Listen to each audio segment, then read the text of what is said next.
So today's lesson is going to focus on artisan breads. So today we're going to make Italian baguettes. We have 5 cups of water heated to approximately 100 degrees Fahrenheit.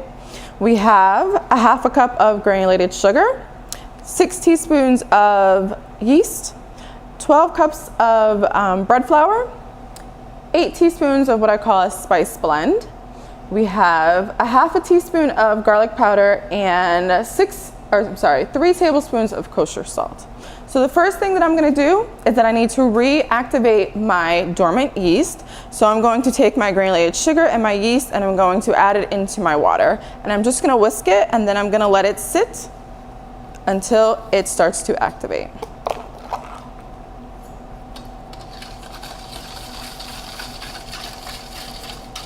So you want to make sure it's nice and blended. Make sure that all of the yeast gets into the water and that it's not caked around the outside of the bowl.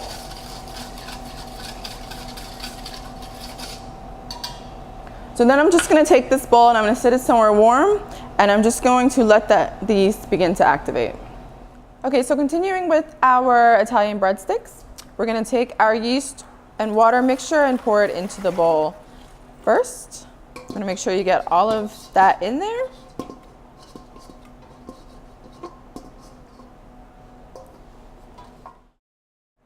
You can see that has a lot of bubbles in there, and that way you know that the yeast has actually begun to be activated. So next I'm going to add in all of my flour.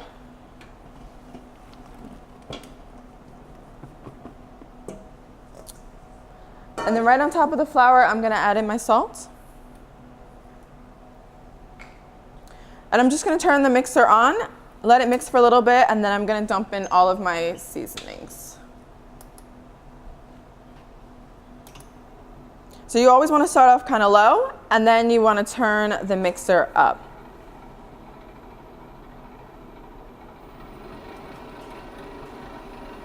So again, you're looking for this dough to form a ball and to start to actually climb the dough hook. So with bread, you always want to use a dough hook. You never ever want to use a paddle. The dough hook helps to develop the gluten and it helps the dough to become the proper consistency. So at this point, I'm going to stop really quickly. As you can see, not all the flour has actually been combined into the dough, and I'm going to go ahead and throw in my spices.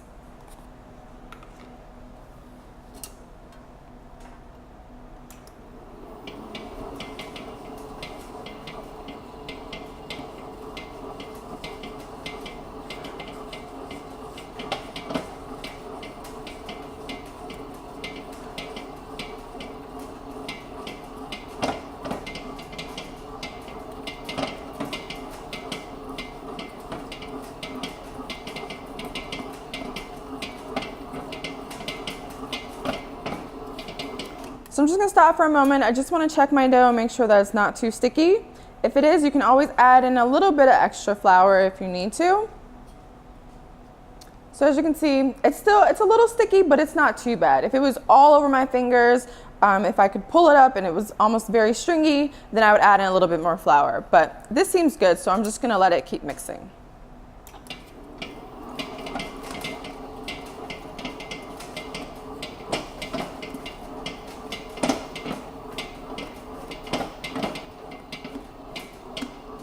So at this point, I'm going to stop. I want to check it again, just one more time. I want to make sure that, again, it's not too sticky, which it's not.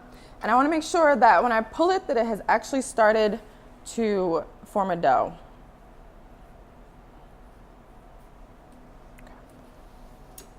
So I'm going to give it about another minute to mix, and then I'm going to take it off. I'm going to put it into a nicely oiled bowl.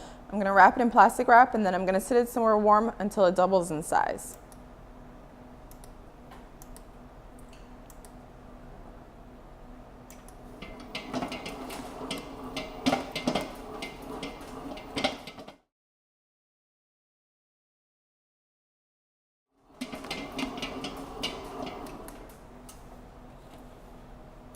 So I'm just going to take it off the mixer.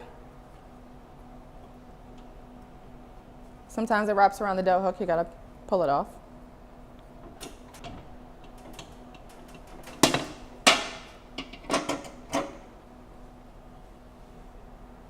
Okay, so I'm going to take my dough out of my bowl. And I'm going to dump it all into a lightly floured surface. You might need a little bit of flour for your hands, and I'm just going to knead it a couple times.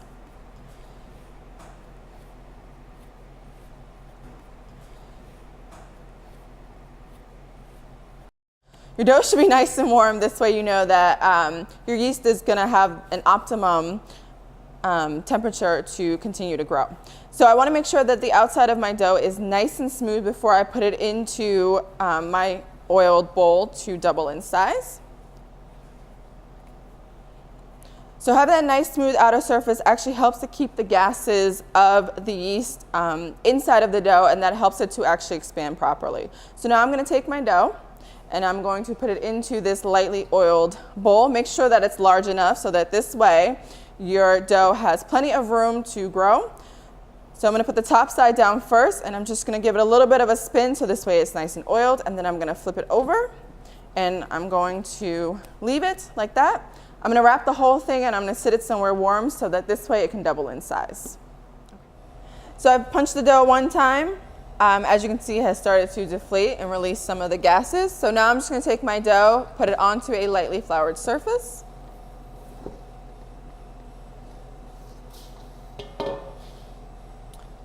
I have a little bit extra flour just to put onto my scale. And just to brush right on top.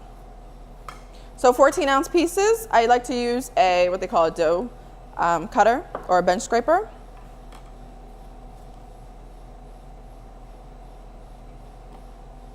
So if you measure out a little bit too much, it's okay, you can just cut some off. Put them off to the side. You can always use these little pieces for later.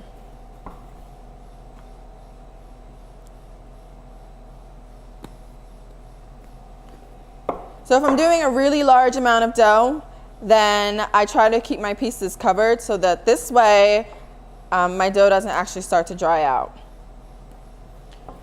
So with artisan breads, you always want to work really fast. They take a while to actually get to this point to where you can actually measure them and start to divide them and roll them out. But once you get to this point, you want to work fairly fast so that this way they don't get a skin on the outside, and this way they're much easier to roll.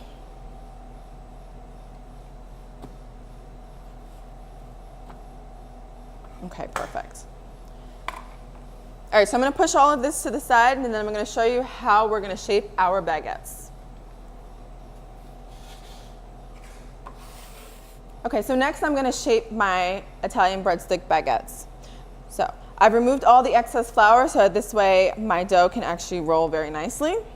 So the first thing that I do is I take my piece of 14-ounce dough, and I like to fold the side that's closest to me upward, about halfway, okay? So you see this nice little seam. And then I take my palm and I like to just press it down really hard. This way it helps to actually seal the dough. And then I take my other half and I fold it again. And again, I do the same thing with my palm. I press down really hard, almost like a calzone. And then I start to roll. So the easiest way to make sure that your seam stays nice and tight is that if you press with your palms and then roll back with your fingertips, this way it actually helps to make sure your seam is nice and tight. So you want to try and use even pressure. Baguettes tend to have this tapered end depending on where you go in the world. I prefer it, so that's what I tend to do.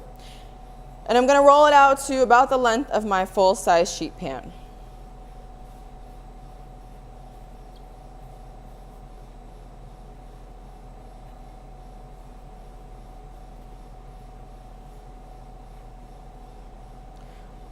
So before I put it onto my sheet pan, you want to find the seam, okay? So make sure the seam of the dough is facing up towards you. And then I put my fingertips right onto that seam, and I like to flip it over, and then I'll carry it right over to my sheet pan. So now that I've got my baguettes rolled out, you want to make sure that there's space in between them, enough space for the baguettes to actually grow in size. I've done 3 to a sheet pan, so next thing you want to do is you want to add those nice scoring marks to your baguette. So I have a razor blade here. I'm just going to show you guys how to score the baguettes on an angle. All right, so holding my dough very softly with my left hand, I'm just going to cut the dough fairly deeply.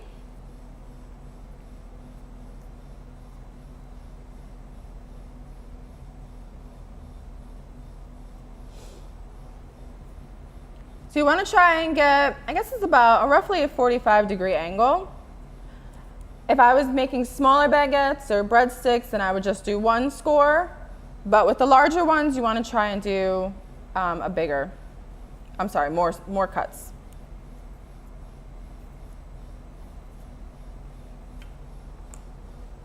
So next I'm just going to take some damp towels and I'm going to cover them right on top.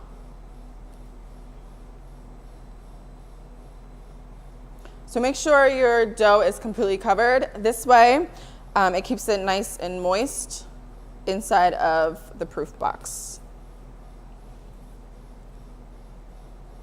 So now I'm going to take it and I'm going to put it into a proof box at 100 degrees Fahrenheit with 85% relative humidity. And I'm just going to let it grow until it has doubled in size, and then I'm going to put it right into the oven with some steam.